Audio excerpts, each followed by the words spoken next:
Dalam menerima pendaftaran Gibran Rakabuming Raka, termohon pun jelas melanggar peraturan KPU nomor 19 tahun 2023 yang kemudian belakangan terbukti sebagai bentuk pelanggaran etika.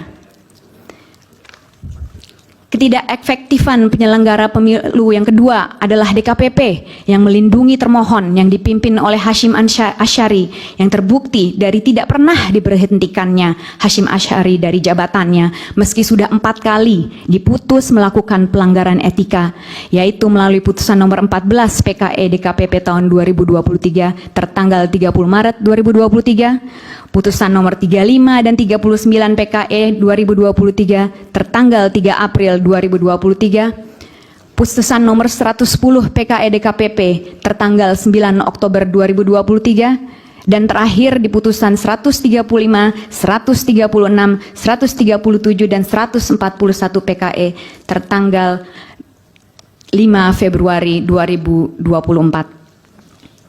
Ketidakefektifan ketiga adalah Bawaslu yang tidak efektif dalam menyelesaikan laporan yang disampaikan kepadanya, sebagaimana terbukti dari terlalu formalistiknya Bawaslu dalam menanggapi berbagai pelanggaran yang terjadi di lapangan.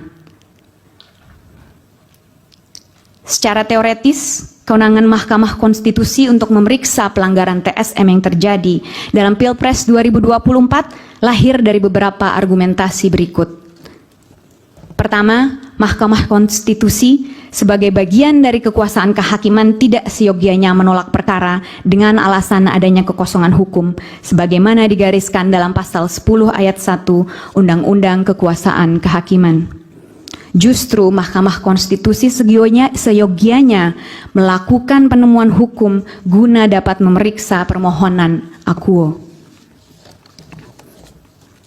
Kedua, Mahkamah Konstitusi adalah lembaga yang didesain untuk menjaga dan melindungi konstitusi dan karenanya harus patuh pada desain konstitusionalnya sebagaimana diatur dalam pasal 24C ayat 1 Undang-Undang Dasar 1945, yaitu untuk memutus perselisihan tentang hasil pemilu dan tidak terjebak pada batasan yang dibuat dalam Pasal 475 ayat 1 Undang-Undang Pemilu yang menjadikan Mahkamah Konstitusi sebagai mahkamah kalkulator.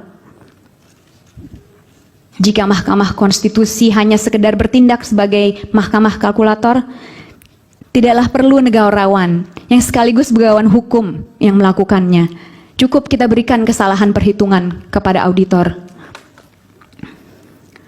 Dasar ketiga adalah Mahkamah Konstitusi sebagai cabang dari kekuasaan yudikatif secara institusional berwenang untuk mengawasi jalannya pelaksanaan kewenangan cabang kekuasaan eksekutif, termasuk termohon yang baru bisa terjadi jika Mahkamah Konstitusi kembali kepada marwahnya sebagaimana ditentukan dalam pasal 24C ayat 1 Undang-Undang Dasar 1945.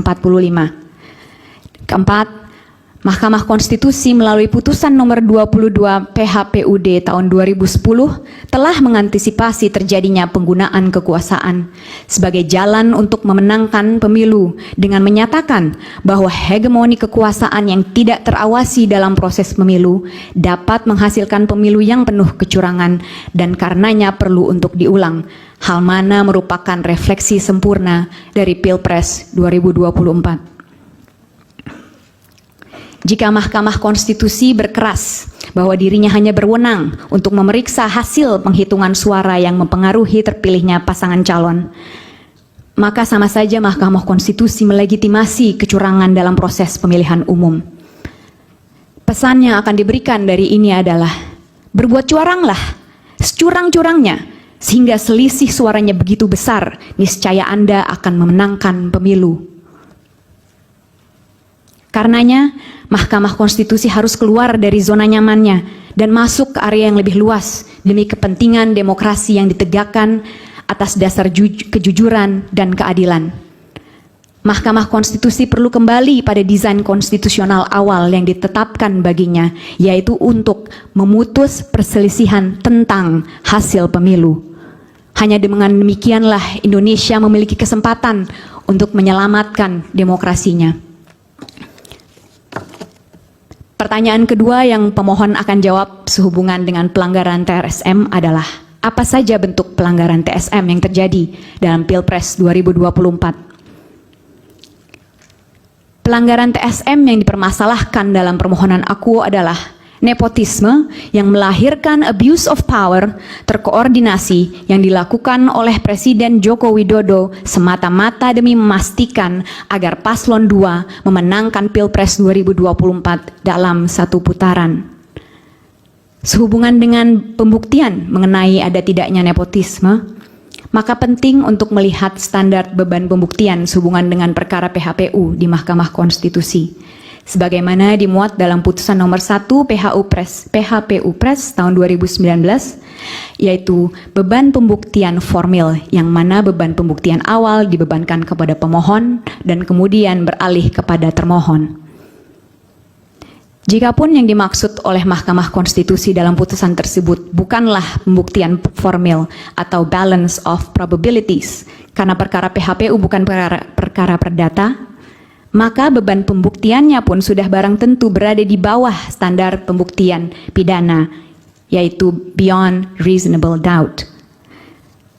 Pendekatan beban pembuktian semacam ini yang berada di atas balance of probabilities namun di bawah beyond reasonable doubt digunakan di pelbagai negara di dunia dalam memeriksa perkara sehubungan dengan pemilihan umum.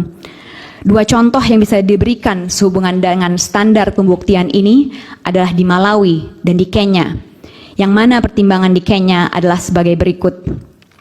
We maintain that in electoral disputes, the standard of proof remains higher than the balance of probabilities, but lower than beyond reasonable doubt. Terjemahan tidak resminya adalah bahwa pengadilan menyatakan bahwa dalam perselisihan pemilihan umum, beban pembuktian tetap lebih tinggi dari balance of probabilities, tapi itu juga tetap lebih rendah dari beyond reasonable doubt. Peralihan beban pembuktian dari pemohon kepada termohon pun merupakan hal yang lumrah terjadi secara internasional. Hal ini dapat dilihat misalnya dari pertimbangan hakim di Malawi yang menyatakan sebagai berikut. It confirmed the position that the petitioner bears the initial burden of proof. It then made it very clear that the moment the petitioner gives ample evidence in support of his grievance, the burden of proof definitely shifts to the respondent to give an explanation in answer. Terjemahan tidak resminya adalah bahwa memang pemohon memiliki beban pembuktian awal, tapi kemudian jelas setelah pemohon memberikan bukti yang cukup untuk menunjukkan permasalahan yang mereka mohonkan, maka beban pembuktian kemudian bergeser kepada termohon untuk memberikan penjelasan yang memuaskan. Nepotisme yang dilakukan oleh Presiden Joko Widodo dapat diklasifikasikan menjadi 3 skema. Skema pertama, nepotisme yang dilakukan guna memastikan Gibran Rakabuming Raka memiliki dasar untuk maju sebagai kontestan dalam Pilpres 2024 yang dimulai dari dimajukannya Gibran Rakabuming Raka sebagai calon wali kota Surakarta. Lalu keikutsertaan Anwar Usman dalam perkara nomor 90 tahun 2023 sampai dengan digunakannya termohon untuk menerima pendaftaran Gibran Rakabuming Raka yang mana keduanya akhirnya dinyatakan melanggar etika. Nepotisme kedua adalah nepotisme yang dilakukan guna menyiapkan jaringan yang diperlukan untuk mengatur jalannya Pilpres 2024 yang dimulai dengan dimajukannya orang-orang dekat Presiden Joko Widodo untuk memegang jabatan penting sehubungan dengan pelaksanaan Pilpres 2024, khususnya ratusan pejabat kepala daerah. Bentuk nepotisme yang ketiga adalah nepotisme yang dilakukan untuk memastikan agar Paslon 2 memenangkan Pilpres 2024 dalam satu putaran yang dilakukan dengan berbagai cara, mengadakan pertemuan-pertemuan dengan berbagai pejabat di berbagai lini, mulai dari pemerintah pusat hingga pemerintah desa, yang kemudian dikombinasikan dengan politisasi bantuan sosial, sebagaimana terlihat dari aspek waktu pembagian, aspek jumlah yang dibagikan, aspek pembagi bantuan sosial, dan tentunya aspek penerima bantuan sosial.